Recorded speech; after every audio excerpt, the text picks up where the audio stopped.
안녕하십니까. 안녕하세요. 성님들은 매일매일 삶 가운데서 행복하십니까? 대답이 어려운데요. 하루하루 삶 가운데서 불평 없이 완전하게 주님만으로 만족하며 사십니까? 아직 좀 부족한 것들이 많은 것 같아요. 오늘 하나님 말씀은 전도서 말씀을 좀 교제할까 하네요. 전도서 2장을 교제할까 합니다. 구약성경 948쪽입니다. 전도서는 다 이렇게 읽어보면 다 이해할 수 있는 평이한 말로 기록되어 있어요. 근데 막상 설교자가 이 전도서를 택해갖고 설교를 하려고 하니까 정말 갈피를 못 잡겠어요. 그러니까 강해한 책들도 별로 없고 또 전도서에 대해서 강단이 그렇게 잘 들려지지 않은 것 같습니다. 근데 제 마음 가운데 이 전도서 말씀이 자꾸 이렇게 끌렸어요. 요즘에 와서. 그래서 전도서 말씀을 준비하겠다 해서 준비를 했는데 이게 정말 힘들었어요. 주제를 어떻게 잡아야 되나부터 시작해서 계속 썸머리하고 생각하고 병행하다 보니까 나중에는 40장 정도를 이제 기록해서 그걸 축소를 하니까 12장 정도로 축소가 됐어요. 아직도 좀 불안하고 부족한 같은 느낌이 드는데 최선을 다해서 제가 전도서 2장을 구제할까 합니다. 인생의 행복은 어디에 있는가 이 주제를 이렇게 정해보았습니다. 전도서는 솔로몬이 지은 성경이잖아요. 솔로몬이 3권의 성경을 기록했는데요. 잘 알다시피 아가서, 잠언, 전도서 이렇게 3권을 기록했습니다. 기록한 순서도 아가서, 잠언, 전도서인데요. 원래 잠언, 전도서, 아가서 이게 순으로 이렇게 기록되어 있죠. 아가서는 이 솔로몬이 젊었을 때 기록한 성경입니다. 그래서 술람이라는 여자와 이렇게 나눴던 뜨거운 사랑을 주제로 해서 기록한 성경이고요. 잠언은 중년 시대에 40대, 50대에 원숙한 삶의 체험을 바탕으로 해서 이 지혜로운 삶이 무엇인가, 어떻게 해야 지혜롭게 살 수 있는가라는 것을 초점으로 해서 기록한 성경입니다. 그러면 이 전도서는 어떻습니까? 인생의 황혼기에, 저도 이제 황혼기에 이제 들었었습니다. 그래서 전도서가 자꾸 관심이 가는지 모르겠어요. 황혼기에 이르러서 이제 인생을 한번 돌아보면서 우리에게 삶의 참된 의미가 무엇인가를 이렇게 일깨워주는 인생 교과서 같은 그런 성경입니다. 그래서 지혜 대명사인 솔로몬을 통해서 우리의 노예의 삶, 그런 삶들을 다시 한번 살펴볼 수 있는, 조명할 수 있는 성경이 아닌가라는 생각이 들었습니다. 성경학자들조차도 이 전도서에 대해서 명쾌하게 해석을 하지 못합니다. 왜 그러냐면 전도서는 헛되다는 말이 많이 나와요. 그렇죠? 또 하나님의 뜻을 인간이 알 수 없다 라는 말로 이렇게 반복되기도 하고요. 또 후반부에 가면은 살아있는 동안 이 세상에 사는 것을 모두 경험해보고 즐겨보라, 이렇게 살아보라는 게 세상 것들을 다 즐겨보라고 권면하는 것 같은 말로 이렇게 또 내용들이 있어서 참 이해하기가 힘든 구조로 되어 있기도 합니다. 근데 이 전도서의 바탕의 그 근본적인 그 바탕은 뭐냐면 죽음입니다. 죽음을 전조로 해서 기록한 성경이라고 생각하면 이해할 수가 있는 것 같습니다. 이 인생을 허무하게 만드는 이 죽음을 극복할 수 있는 것이 무엇인가 라는 것을 전도서가 계속 질문을 던지고 있는 성경입니다. 전도서는 12장으로 구성되어 있는데요. 1장에서 6장까지는 해 아래의 삶, 우리가 이 땅 가운데 사는 삶을 기초로 해서 기록되어 있으면서 결론은 뭐냐? 헛되다. 이 세상 아래, 해 아래의 삶은 헛된 것이다 라고 이제 결론을 말하고 있고요. 그 다음에 7장에서 12장까지는 해 위를 구하는 삶을 기록하고 있습니다. 이 해 위에 있는 삶은 무엇이냐? 하나님을 경외하는 삶이 인생의 본분이다. 이게 결론입니다. 저도 전도서 말씀을 자주 읽는 편입니다. 왜 그러냐면 제 자신을 자주 돌아보기 위해서 인생의 본질을 다루고 있기 때문에 성경 말씀 중에 전도서를 자주 펴는 경우가 있습니다. 전도서를 통해서 짧은 인생 속에서 정말 헛되지 않고 하나님 앞에 아름다움을 삶을 살기 위한 이 참된 지혜를 발견하는데 아주 유용한 말씀드리기 때문에 그렇습니다. 전도서 2장을 보면 이 하나님이 주신 기쁨이 아닌 이 세상적인 기쁨, 세상적인 일시적인 기쁨에 대해서 솔로몬이 흥미로운 실험을 하는 내용들이 나옵니다.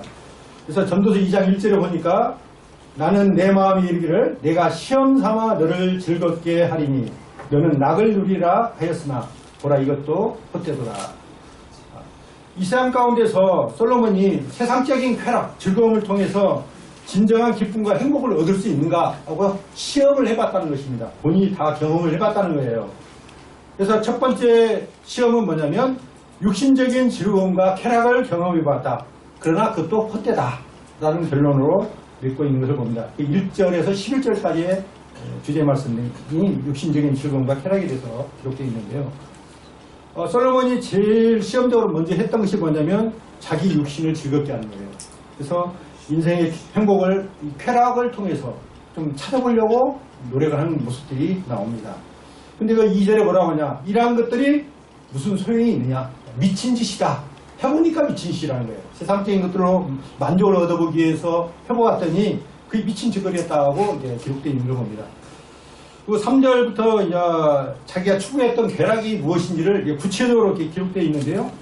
첫 번째 언급한 것이 이제 술입니다. 주님을 믿기 전에는 술로 많이 저도 육신을 이루했습니다. 왜냐하면 이 세상 가운데 노고가 너무 크기 때문에 술로 잠시 잊어보기 위해서 술을 먹는 것이죠. 근데 짧은 인생을 가면서 술을 마셔보았지만 어떤 술에서는 진정한 만족이 없구나 라는 것을 깨닫게 되는 것입니다. 근데 이제 많은 사람들이, 이방인들, 세상 사람들은 첫 번째 자기를 위하는데 술 한잔 하는 것으로 많이 위로를 합니다. 술을 마는 사람들의 특징들이 있는데요. 술을 이렇게 동료 직원들이나 옛날에 검찰에 있을 때 후배들이랑 이렇게 대화를 해보면 술을 먹으면 어떤 특징이 나타나냐면 처음에는 좀 말이 많아져요. 평상시에 내성적인 사람들도 술 한잔 딱 들어가면 막 자기 이야기를 다 진솔하게 이야기합니다. 그래서 세상의 어떤 결혼 방법에 사람의 됨됨이를 알기 위해서는 술 한잔 먹여보면 그 사람이 어떤 사람인가 다 드러납니다. 그래서 술을 먹으면 자기 인생, 과거, 현재, 미래까지 다 이야기를 하죠. 그리고 이제 술을 먹게 되면 그런 것으로 말이 많아지기 시작해가지고 자기 이야기를 쭉 합니다. 조금 더 지나치면 어떻게 되냐. 자기 자신을 막 자랑을 해요. 공작처럼. 처음에는 원숭이처럼 말을 많이 하다가 이제 공작처럼 막 자기 자랑합니다. 자기가 이렇게 훌륭하다는 걸 이야기하는 것이죠. 근데 이제 그 와중에 이게 보조를 잘 맞춰지면 기분 좋게 마시는데 허물을 딱 이야기해요. 그 상황에.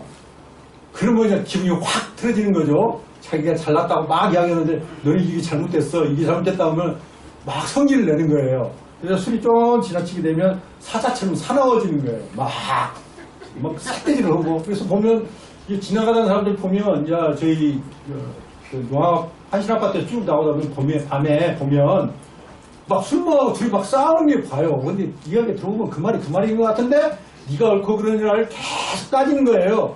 막 그 용납을 안 하죠. 사람을 설득하려고 해도 받아주지 않고 막 화를 내고 그런 것을 봅니다.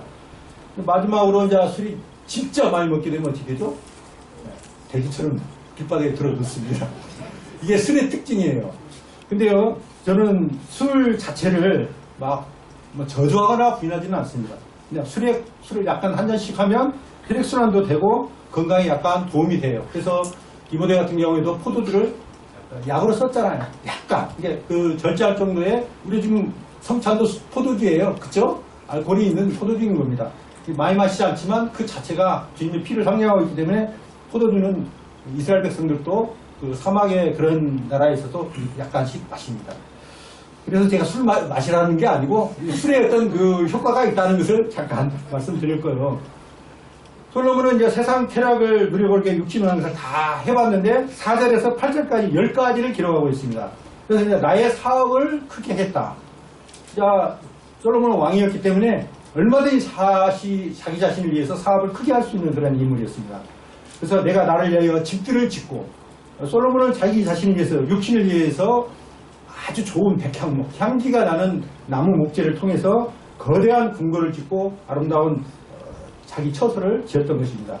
열왕기상 7장 1절에 보니까 솔로몬이 자기 왕국을 건설하는데 무려 13년을 걸려서 집을 졌습니다. 예루살렘 성전을 짓는데 몇 년 걸렸죠? 솔로몬이? 네, 7년밖에 안 걸렸어요.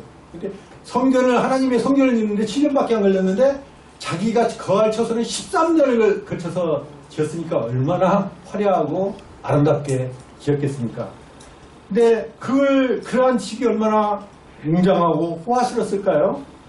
그리고 또 거기도 부족해서 또 포도원을 심었어요. 포도원을 만들고 좋은 포도나무를 또 많이 심었어요. 그것이 아가서 8장 11절에 나왔는데 솔로몬이 바알 하몬에 포도원이 있어 지키는 자들에게 맡겨두고 그들로 각기 그 실과를 인하여서 은 1천을 바치게 하였구나. 포도원을 경영하면서 좋은 포도주를 마셔본 거죠. 솔로몬이 여러 동산에 과을 만들고 각종 과목을 심고 또 여기저기 아름다운 정원을 꾸몄어요. 또 수목을 기른 삶에 또 물을 주기 위해서 못을 팠어요. 왜냐면 막 나무가 많이 있다 보니까 물을 줘야 되잖아요. 이게 못을 팠어요. 그냥. 못을 파다 보면 얼마나 많은 인력이 필요해요. 그래서 많은 사람들이 동원되어 있어요. 그래서 노비를 사기도 하였고 집에서 나기도 하였습니다. 그 많은 인을 먹기 위해서 식량도 많이 필요했을 것으로 보입니다. 그래서 나보다 먼저 예루살렘에 있던 모든 자보다도 소와 양떼의 소유를 많게 하였으며 그러니까 소와 양떼 엄청난 가축을 또 거기서 길렀어요. 그리고 금과 왕들의 보배와 여러 도의 보배를 쌓고 창고에는 또 금은보가 가득 차 있는 거예요. 예를 들어서 말이죠. 상아라 했지. 모피, 저 상아 보지도 않았지만 값비싼 향료 이런 보배, 보물들을 금고에 가득 채웠어요. 그리고 또 그것이 부족해서 노래하는 남녀 노래를 시켰어요. 가무단을 만든 거예요. 그래가지고 그 사람들의 노래와 춤을 보면서 즐거워했어요. 인생을 만족하는 거죠. 솔로몬이 있다는 것입니다. 그리고 또 그것도 더 나가서 뭐 했냐면 인생들을 기뻐하는 처와 처첩을 두었는데 처는 700명이에요. 평생 다 아내를 다 보지도 못할 것 같죠? 첩이 300명이에요. 아마 인생 중에 솔로몬처럼 이렇게 부귀영화를 누려본 사람은 없을 것 같아요. 근데 사실은요, 우리 인생 본연 마음가운데 저변에 이러한 것들을 추구하고자 하는 마음들이 꿈틀거려요. 안 그래요? 뭔가 좀 해보고 싶죠. 뭐 하면 뭐가 부족하고 자 그런 느낌이 안 들어요? 모든 독재자들, 많은 권력을 갖고 있는 사람들이 이 범주 안에 다 포함되어 있어요.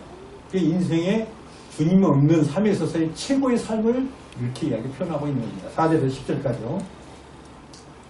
두 번째 실험은 이 모든 것들을 위해서 그는 즐거운 마음으로 노력을 했다고 고백하고 있습니다. 10절에 보시겠습니다. 10절 무엇이든지 내 눈이 원하는 것을 내가 금하지 아니하며 무엇이든지 내 마음으로 즐거워하는 것을 내가 막지 아니하였으니 이는 나의 모든 수고를 내 마음이 기뻐하였습니다. 이것이 나의 모든 수고로 말미암아 얻은 복이로다. 그런데 솔로몬이 다 모든 걸 누려봤는데 무엇이 그러한 하여금 어렵게 했을까요? 그래서 탄식을 하게 돼요. 처음에는 자기가 그런 쾌락과 즐거움 가운데서 자기가 바라는 행복이 있을 줄 알았어요. 근데 아니라는 사실을 깨닫게 되는 겁니다. 11절에 보니까 이렇게 표현하고 있습니다. 그 후에 내가 생각해본 즉 내 손으로 한 모든 일과 내가 수고한 모든 것이 다 헛되어 바람을 잡는 것이며 해 아래서 무익한 것이로다. 사랑하는 성도님들, 솔로몬이 이 본문을 통해서 우리에게 전하려고 하는 그 메시지가 뭘까요? 그것은 내가 이러한 겪은 실패를 하나님의 자녀인 우리 성도님들은 반복하지 말라고 기록했을 거라고 생각합니다. 많은 그리스도인들이 다양한 이유로 하나님 없이 세속적인 어떤 가치관과 또 세속적인 쾌락에 자신을 방치해보기도 합니다. 거기에 혹 나만이 얻을 수 있는 삶의 즐거움이 있고 또 인생의 낙이 있지 않은가 생각하면서 확인해보기도 합니다. 그러나 그 삶은요, 바닷물을 마시는 것 같아요. 저도 그걸 느끼는 거예요. 왜냐하면 여행을 저도 좋아하는 편인데요. 여행을 다녀보면 처음에는 뭐 가까운 지역부터 조금씩 가죠. 확대해 나가죠. 여러 군데를 다니다 보니까 대한민국에 좀 웬만한 데라고 관광지는 가본 것 같아요. 한 번까지는 좋았어요. 두 번째, 세 번째 가니까 마음의 즐거움이 없는 거예요. 그래서 그 다음에 이제 생각되는 게 뭐예요? 회의로 가는 거예요. 회의. 세상 사람들이 회의로 가야 한다. 뭐가 또 있는가 하고 막 찾아보는 거예요. 근데 가보면 그때뿐이에요. 그 기쁨은 일시적인 기쁨이라는 것입니다. 채울 수가 없는 거예요. 바닷물을 마시는 것처럼 공허하고 갈급함을 느끼는 거예요. 목마름을 느끼는 것입니다. 왜 그러냐? 우리 인간 내면 깊숙한 곳에는요, 이 세상 가운데서 얻을 수 있는 행복으로 채울 수 없는 욕구가 있는데요. 그 갈망의 정체가 뭐냐면 영혼에 대한 그리움입니다. 하나님에 대한 그리움이에요. 여기 없는 삶은 갈증이 느껴지고 갈급하고 만족할 수가 없는 거예요. 이게 채울 수가 없는 거예요. 톨스토이는요, 이렇게 표현하고 있습니다. 이 영생의 소망이 없고 물욕의 눈이 어두운 사람에 대해서 이렇게 표현했습니다. 어떤 사람이 들판에서 들소대의 습격을 받아요. 들소대 막 아시죠? 막 거대한 그 거구. 그 들소대가 막 세게 달고 막 땅을 박쳐고 오니까 도망가야 하잖아요. 근데 워낙 속도가 빠르다 보니까 곧 들소 뿔에 박혀서 죽게 될 상황이 됐어요. 이렇게 보니까 피하려다 보니까 조그마한 우물이 하나 있어요. 그래서 우물로 확 뛰어들었어요. 근데 다행스럽게 그 우물에 떨어지면서 나무줄기 하나 잡았어요. 그래서 위를 보니까 들소가 막 씩씩거리면서 막 쳐다보고 있네요. 아래를 보니까 물은 없는데 독사들이 우글거려 있어요. 나무가 줄기가 있어서 겨우 잡았는데요. 보니까 끝에 꿀을 모아놨어요. 아, 이 꿀이 있네 해가지고 이렇게 손을 한 번씩 딱딱 찍어 먹고 하는데 그 끝에 생쥐 2마리가 그걸 갉아먹고 있는 상태예요. 근데도 그것에 그 꿀을 따먹기 위해서 손을 찢고 있는 인생의 모습을 마치 인생이란 만족하지 못한 인생의 모습, 탐욕 가운데서 어루어져 있는 인생의 모습을 톨스토이가 이렇게 표현하고 있습니다. 전도자는 이 11절에 그 후에 내가 생각해 본즉 내 손으로 한 모든 일과 내가 수고한 모든 것이 다 떼어 바람을 잡는 것 같다. 해 아래서 하는 것이 이익이 없다. 무익하다. 바람 잡아보셨어요? 잡아보려고 하면 계속 허공만 치는 거예요. 그런 것처럼 헛되다는 표현으로 그가 삶을 다 살아보니까 이거 다 미친 짓거리였구나. 근데도 저도 한번 그렇게 해보고 후회했으면 좋겠습니다만은 아니 그러한 경험도 없고 능력도 없죠. 그렇지만 간접적인 경험을 할 수가 있는 거예요. 솔로몬은 다 누려봤잖아. 다 해보니까 만족 없는 삶이다. 솔로몬. 그래서 그 결론이 헛되다와 무익하다는 표현으로 하고 있는 것을 봅니다. 어떻게 보면 이 솔로몬의 어떤 그 고백과 규모와 형태는 좀 다르겠지만 오늘날 우리가 이 삶 가운데 살면서 세상 가운데서 추구하는 모습과 너무 흡사한 모습이 아닌가 생각이 들었습니다. 때로는 조그만 아파트, 제가 처음 월세방에서 시작했다가 15평 금동 아파트에서 처음 신혼생활을 시작했어요. 그 아파트에 저희 어머님, 저희 부부, 병우, 정화 몇 명이에요. 그러다가 또 우리 주영이 시은이 태어났으니까 7명이 살았어요. 거기서요. 그것도 5년인가? 5년 동안 살다가 제가 이제 승진해가지고 저쪽 수원에 가면서 이제 전세를 얻어갖고 나오면서 어머니가 군가가 됐는데요. 이제 그 다음에 이제 현재 살고 있는 아파트, 안신 아파트에 살고 있습니다. 다른 사람들이 맨날 그래요. 왜 그 허름한 아파트에서 계속 사느냐고 나한테. 그냥 저는 만족한다. 옛날에 한국은 진짜 좋다. 전망 좋고, 그냥 뭐, 가까워에 1000명이 있어갖고 뭐 이렇고. 그래서 저는 이제 한신 아파트는 안 따를 것 같은데요, 평생. 생각하다가 결국은 좌절하고 지금 이제 리모델링에서 살고 있는데요. 만족해보려고 합니다. 만족하는 삶을 살기 위해서 노력합니다. 그런데도 말이죠. 아파트 평수를 더 늘려보기 위해서.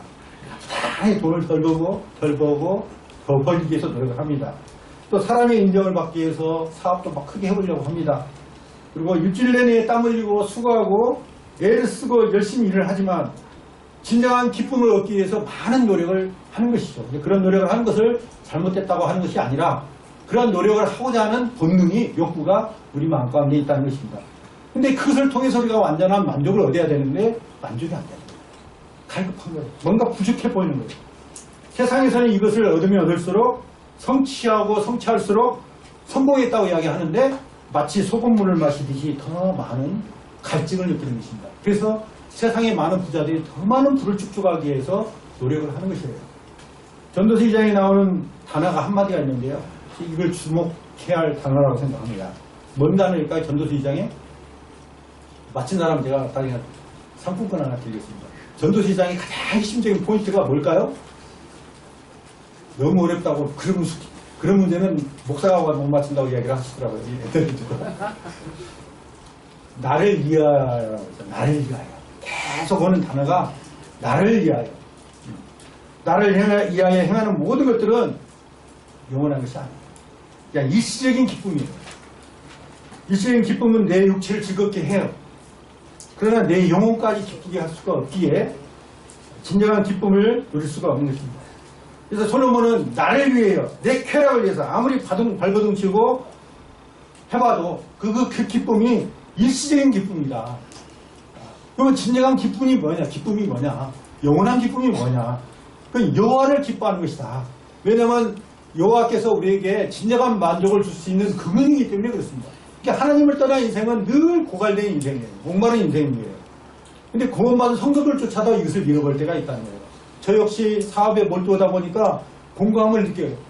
공감을 해가지고 이거 아니면 죽게 하는 것처럼 열심히 하다 보니까 한 번은 제가 이제 장거리 출장을 가는데 내가 왜 이럴까? 내가 이렇게 살아야 되나? 내 태지공원에 이렇게 살고 싶어 하는 마음이 없었는데 이런 마음이 막 드는 거예요. 그러면서 약간 회의 같은 게 막 몰려오는 거예요. 일 자체가. 근데 그런 가운데 내가 무엇이 잘못됐을까라고 생각을 해봤어요. 한 가지 주님께서 주신 교훈이 있었어요. 나를 위한 삶은 공허합니다. 만족이 없다.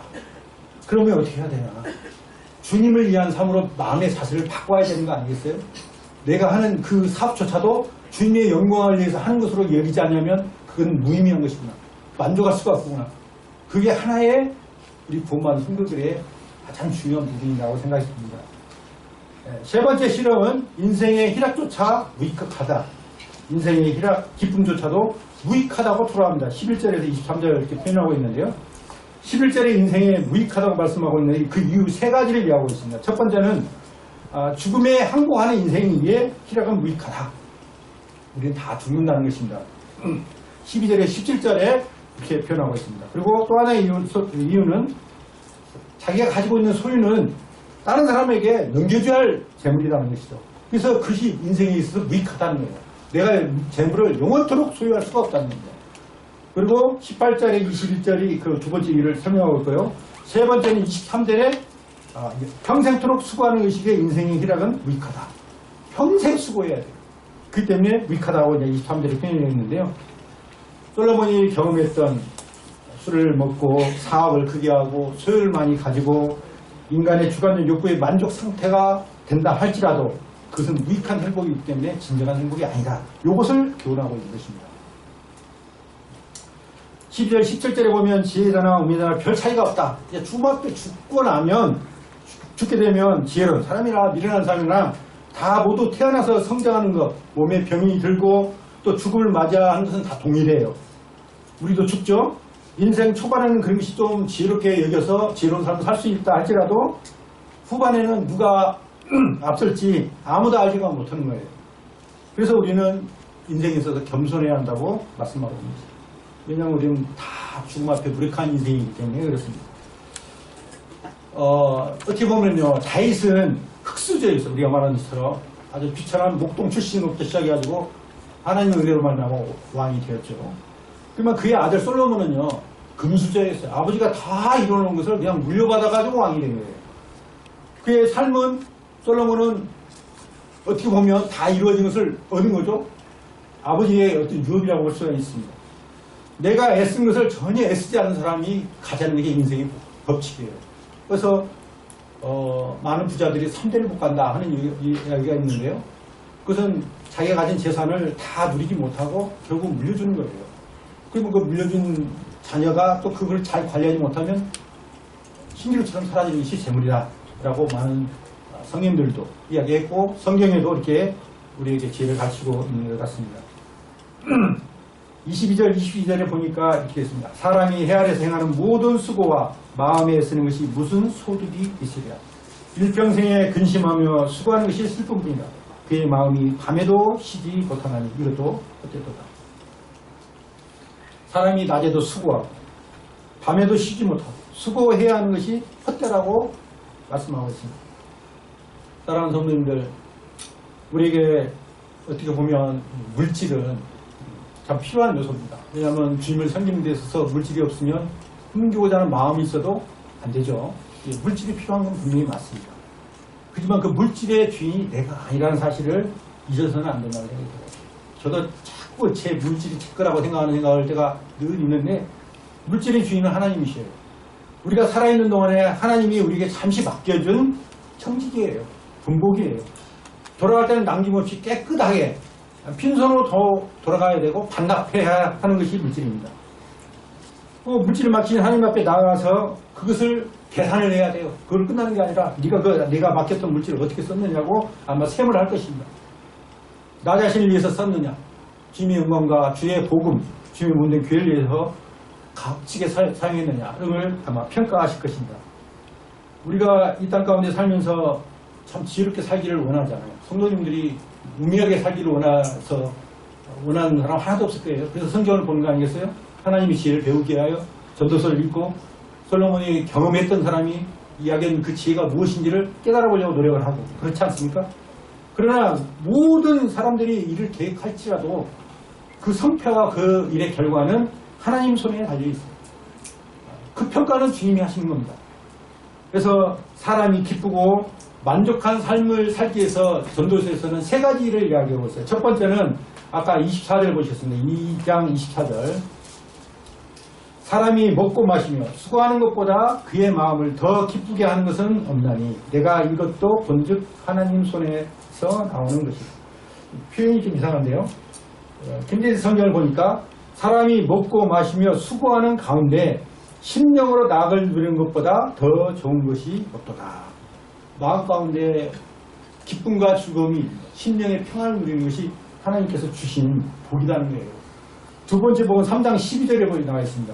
사람들이 사는 동안에 기뻐하며 선을 행하는 것보다 더 나은 것이 없는 줄을 내가 알았고, 살아있는 동안에 기뻐하면서 선을 행하는 것, 이게 참 하나님 앞에서 값진 삶, 만족하는 삶이라고 얘기하고 있습니다. 그 다음에 3장 22절에 그러므로 나는 사람이 자기 일에 즐거워하는 것보다 더 나은 것이 없음을 구한다.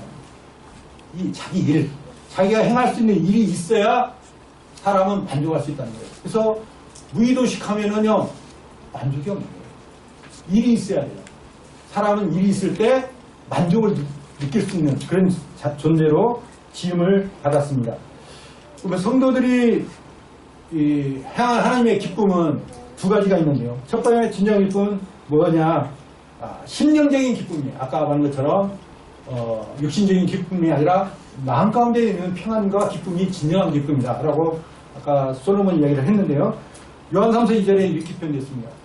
사랑하는 자야, 내 영혼이 잘됨 같이 내가 범사에 잘되고 간건하기를 내가 간구하노라. 사도 요한은 성도들을 위해서 기도하면서 영혼이 잘되는 것이 우선한다는 사실을 강조하고 있습니다. 성도들이 먹고 마시는 즐거움, 이건 기본적인 즐거움이잖아요. 먹고 마시는 즐거움이 없으면 우리 재미가 없잖아요, 삶이. 그런 즐거움이 있지만, 그러나 진정한 즐거움은 심령에 낙이 있어야 된다. 마음 가운데 평안이 없고 기쁨이 없고 괴롭고 힘들면 그게 행복한 삶이고 만족한 삶이 되겠습니까? 두 번째 성도 희락은 뭐냐면, 이러한 기쁨은 하나님이 주셔야만 가능한 거예요. 하나님이 주신 희락이다. 26절에 표현되어 있습니다. 26절. 하나님은 그가 기뻐하시는 자에게는 지혜와 지식과 희락을 주시나 개인에게는 노고를 주시고 그가 모아 쌓게 하사 하나님을 기뻐하는 자에게 그가 주게 하시지만 이것도 헛되어 바람을 잡는 것이로다. 성도들의 희락은 하나님께서 인생에 주신 하나님의 축복인 것입니다. 그 축복의 근원은 뭐냐? 구속의 복음입니다. 우리가 구원받았다는 그 이유 하나가 전제가 되지 않으면 사실 진정한 기쁨이 없잖아요. 구원받은 성도는 주님 안에 있다는 것, 어떤 환경에 있던 안에 주님이 나와 함께 있다는 것, 우리 영원한 천국과 행복을 주실 분이 하나님이 나의 아버지라는 사실 하나가 그렇게 크다는 거죠. 그게 없는 삶은 아까 솔로몬이 경험했던 세상적인 기쁨, 일시적인 기쁨에 머물다가 그냥 고갈되어서 만족하지 못하고 세상으로 저세상으로 가서 심판받는 것이죠. 그래서 이 삶에 있어서 하나님이 주시는 것, 하나님이 원하시는, 하나님이 가리키는 그런 길을 따라 살면 참된 만족이 있고 감사가 있고 보람이 있는 것이죠. 그 근본적인 저변은 우리의 구속의 복음입니다. 복음을 인해서 우리가 참 진실로 기뻐하고 감사할 수 있는 것입니다. 우리가 주님 앞에서 오늘 예배를 드릴 때 감사할 수 있는 그 근원이 뭡니까? 우리가 주님 안에 있다는 것, 거듭났다는 것, 하나님의 자녀가 되었다는 것으로 인해서 환경은 어렵지만 주님 앞에 감사할 수 있는 거 아니겠어요? 미국의 D.L. 무디 행님께서는 죽을 때 이렇게 표현했어요. 나는 죽는 것이 아니라 더 높은 곳으로 올라간다. 내가 이 산 가운데 육신을 장막을 벗고 나지만 나는 더 높은 곳으로 옮겨간다. 하나님 나라로 간다는 것이죠. 그러면서 평안의 눈을 감았고, 영국의 종교계 존 녹스 행님은 이렇게 표현했습니다. 그리스도 안에서 살라. 그러면 죽음도 두려워할 필요가 없다. 주님 안에서 살면 죽음도 두려워할 필요가 없는 거예요. 왜냐하면 사망과 권세를 이기시는 하나님께서 맞으러 오기 때문에, 그분과 함께 동고동락하기 때문에 우리에게 그런 두려움이 없는 거죠. 죽음에 대한 심판에 대한 두려움이 없는 것이죠. 주님 때문에. 그래서 오늘날 저희들이 부귀영화를 한모에 살았던 이 솔로몬의 고백을 보면서 우리가 부활 신앙을 갑니다. 장차 우리를 데려오실 주님을 생각하게 되면 진정한 행복의 감동들이 밀려오는 것을 느끼게 됩니다. 그게 멀리 있는 게 아니잖아요. 우리 가까이 있잖아요. 솔로몬이 본문에서 일깨워주고 싶어하는 점이 바로 이 있는 것 같아요. 솔로몬은 행복을 찾기 위해서 여러 것을 찾고 노력을 했습니다. 테라의 문도 두드려보았고, 또 지혜의 문도 두드려보았습니다. 또 재물의 문도 두드려보았습니다. 그러나 그가 원했던 행복, 진정 인생에 있어서 만족을 줄 수 있는 행복은 발견하지 못했어요. 그러면 이 솔로몬이 말하는 것처럼 우리가 어떤 삶을 살아야 진정한 만족이 될까? 제가 저번 주 전에 마음이 이렇게 공부하더라고요. 아, 이게 왜 그럴까? 이렇게 궁금하다냐 이런 생각이 들어서 저는 이제 온 마음이 좀 공고하고 영성이 힘해질 때마다 옥가는 목사님 설교를 좀 듣습니다. 그래서 내가 충주 가는데 대표님 설교를 들었어요. 충주에 도착하고 서를 제출하고 돌아오는데 세 번째 주제가 아마 보배이신 예수 그리스도에 대해서 이렇게 전하는 말씀이에요. 어떻게 보면 구원받는 과정 그런 것들이 기초적인 것이잖아요. 그 말씀을 들으면서 제 마음 가운데 주님 앞에 통회하는 마음이 들었어요. 내가 처음 구원받을 때 초심이 주님의 영광을 위해서, 주님의 나라를 위해서 내가 살겠다고 선언하고 시작되는 삶이었는데 오늘 세상에 젖어 살다 보니까 나를 위한 삶, 나의 가족과 나의 행복을 위해서 자꾸 노력하는 삶이 아닌가? 라는 생각이 들면서 주님 앞에 죄송스러운 마음이 막 밀려오는 거예요. 그래서 막 눈물을 흘리면서 주님 앞에 통회하는 마음으로 주님 앞에 회개하고 돌이켰습니다. 주님, 이후의 노년의 삶은 제가 제 자신을 위한 삶이 아니라 주님과 주님 나라를 위하여 또 교회와 성도들을 위한 삶으로 제가 변화됐으면 좋겠습니다. 또 주님 앞에 소원을 드렸습니다. 어떻게 보면 영원한 행복과 만족을 주시는 하나님 앞에 우리 삶의 모든 주파수를 맞추고 나를 위한 삶이 아니라, 솔로몬은 나를 위한 삶이라고 표현했어요. 나를 위한 삶이었는데 그게 공허하고 만족하지 못했다. 이렇게 표현하고 있잖아요. 그럼 진정 만족한 삶을 우리가 살기 위해서, 행복한 삶을 살기 위해서는 어떻게 해야 되냐? 주님을 기쁘시게 하는 삶을 살아야 한다는 것이죠. 내 삶의 모든 행태가 돈을 벌어야 되고 노력을 하고 하는 모든 것들의 그 본질적인 것이 나를 위한 것이 아니라 주님의 영광과 주님의 나라를 위해서 내가 이 물질을 쓰기에 내가 돈을 번다고 생각해야 가치가 있는 것이고 기쁨이 있고 행복이 밀린다는 걸 알았어요. 그게 삶의 지혜이고 복인 것을 깨닫게 되었습니다. 우리가 구원받은 것에 만기 머물고 만족하고 살아서는 안 된다는 것입니다. 주님을 기쁘시게 하는 삶만이 영원토록 없는 거예요. 그래서 주님의 인격과 삶을 본받아서 자기 십자가를 지고 헌신과 희생의 삶을 살아야 하는 것이 성도의 본분인 것입니다. 나보다는 성도와 또 교회와 또 주님을 위한 삶을 살도록 인생의 목표를 다시 재정립하고 몸부림을 취한다면 잘 안 되니까 다른 사람보다 나를 더 사랑하는 본질이 있기 때문에 몸부림치고 쳐서 복종을 해야 돼요. 주님, 제가 그런 삶을 살도록 돌이켜 주십시오. 주님 앞에 통회하고 탄식하면서 말씀을 보고 그러한 삶이 되도록 노력할 때 그러한 삶의 목표가 분명하니까 힘든 여건의 삶이 되더라도 기뻐할 수가 있더라고요. 그리고 힘이 나더라고요. 내가 사는 것이 단지 내 육신을 위해서, 내 영광을 위해서 산다면 내가 그 먼 단도 몇십만을 거기 해서 그 충주까지 내가 8시간을 새벽 내갖고 가대나가는 인생의 회의가 생기더란 말입니다. 근데 그것이 이것을 통해서 주님을 생각하게 되고 주님의 영광을 위해서 필요한 물질을 얻는 데서 내가 최선을 다해서 신뢰를 얻고 주님 앞에 충실하게 삶을 살 때 하나님께서 은혜를 베풀어 주실 것이라는 믿음으로 행할 때 마음의 잔잔한 만족과 행복이 있는 것을 느끼게 되었습니다. 우리의 삶은 허무가 아닌 거죠. 솔로몬이 말하고 있는 그 허무의 삶이 우리에게 전부가 아닌 것이죠. 하나님은 우리에게 가치 있는 삶을 살기를 원합니다. 그래서 전도서 6장 12절의 가장 큰 결론이 뭐냐. 12장 보시겠습니다. 12장 13절 14절 말씀 같이 읽어보겠습니다.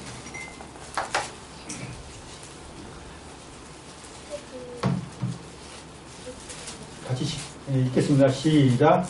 이래 결국을 다 들었으니 하나님을 경외하고 그의 명령들을 지킬지어다. 이것이 모든 사람의 본분입니다. 하나님의 모든 행위와 모든 은밀한 일을 선악간에 심판하리라. 하나님을 경외한다는 게 뭘까요?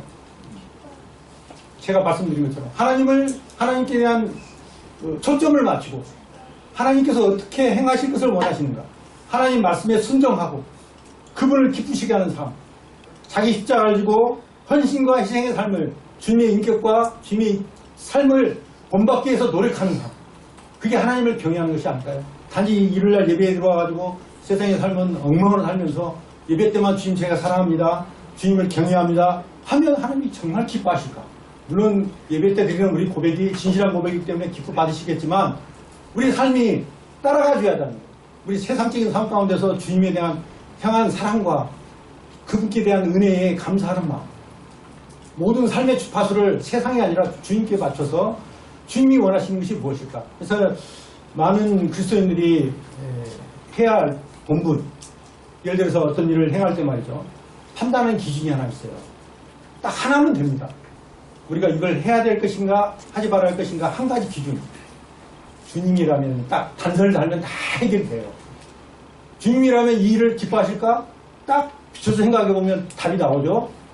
내가 기뻐하는 게 아니라 주님이라면 이것을 기뻐하실까? 주님이라면 이것을 행하실까? 주님이시라면 이것을 받아주실까? 라고 생각하면 내 삶의 판단의 기준이 설 수가 있다는 거죠. 하나님이 기뻐하시는 삶을 살 수가 있는 거예요. 그래서 그러한 삶을 그리스도인의 삶, 제자의 삶이라고 하는 것 같습니다. 주님의 제자는요, 스승이 했던 것을 본받아서 그들을 행하는 거잖아요. 구원받은 성도는요, 성도로서 구원받은 그 축복에 머물러 있는 게 아니라 제자로서의 삶을 살아야 되는 거예요. 그래서 하나님께서 마태복음 제일 끝자리에 나와 있잖아요. 모든 사람을, 모든 족속을 제자로 삼았는데 그걸로 끝나는 게 아니고 가르쳐 지키게 하라고 하잖아요. 하나님께서는 순종하는 것까지 가는 삶, 그게 온전한 삶이고 하나님이 원하시는 마음이 아닌가라는 생각이 들었습니다. 그래서 제가 그 말씀을 들으면서 마음의 상태를 좀 바꿨어요. 그래서 삶도 옛날에는 막 그 하는 일들이 막 힘들고 막 괴로울 때 막 스스로 막 자책을 할 때도 있고 그랬었는데 그 초점을 바꾸니까 내가 어느 날 모르게 세상에 있어져가지고 살다 보니까 나를 위한 삶, 일적으로 많이 바뀌어 있는 게 아닌가. 솔로몬이 그랬던 것처럼 동일한 룰을 내가 범하고 있구나, 그런 것을 깨달았어요. 그래서 그 범주를 벗어나서 주님의 영광을 위한 삶. 아까 보면 그 전도서 2장 끝절에 보니까 하나님은 그가 기뻐하시는 자에게는 지혜와 지식과 희락을 주시고 죄인에게는 노고를 주신다고. 이게 세상 사람들에게는 수고, 노고만 주시는 거예요. 그리고 그 사람들이 쌓아놓은 그 모든 것들을 하나님이 기뻐하시는 사람들에게 되돌려 버리는 거예요. 그래서 그 사람들은 바람을 잡는 것 같은 인생이라고 표현하고 있는 것을 봅니다. 그러니까 하나님을 기뻐하시는 자, 하나님께서 기뻐하시는 사람, 그런 사람에게는, 성도들에게는 지혜와 지식과 희락을 주신다고. 이게 하나님의 축복이 아닐까요? 자, 이러한 말씀을 전도서 2장을 통해서 제 삶을 좀 돌이켜보고 또 은혜를 받은 것 같습니다. 그래서 성도님들에게 제가 깨달았던 거, 그 부분을 나눴습니다. 감사합니다. 감사합니다.